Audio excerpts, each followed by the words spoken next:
The Strait of Hormuz has long been described as the world's most critical choke point, a narrow passage through which nearly a fifth of global oil supply flows every single day.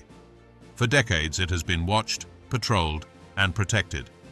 But in modern warfare, control is no longer just about presence.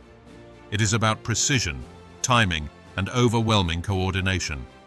What unfolded in these waters marks a profound shift in how naval power can be challenged. This was not a spontaneous escalation. It was the result of sustained observation, calculated preparation, and a deep understanding of both geography and adversary behavior. The strait itself, narrow and predictable, offered little room for maneuver. Transit routes are known. Timings are often anticipated.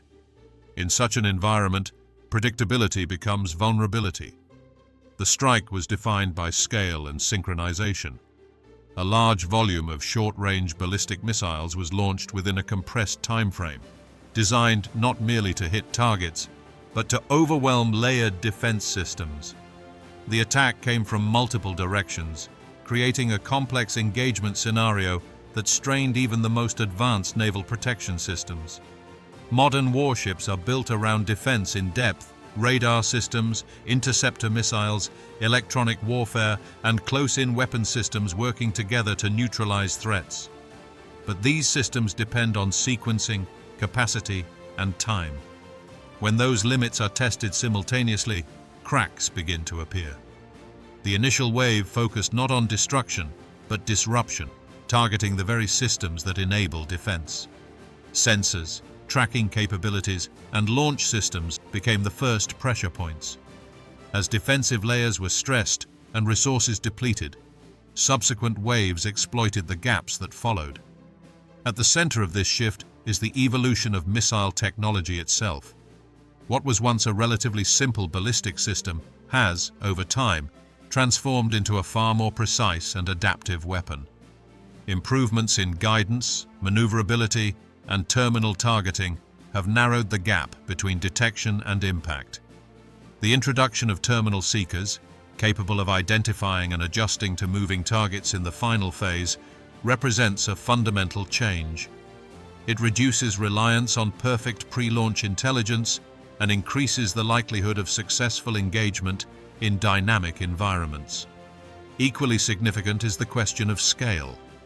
The ability to produce and deploy such systems in large numbers alters the balance entirely. It is no longer just about technological superiority, but about the capacity to sustain pressure. The implications extend far beyond the immediate engagement. The Strait of Hormuz is not just a geographic feature, it is an economic lifeline. Any disruption, real or perceived, has immediate consequences for global markets. Risk is priced instantly. Insurance costs rise. Supply chains tighten. Energy markets react.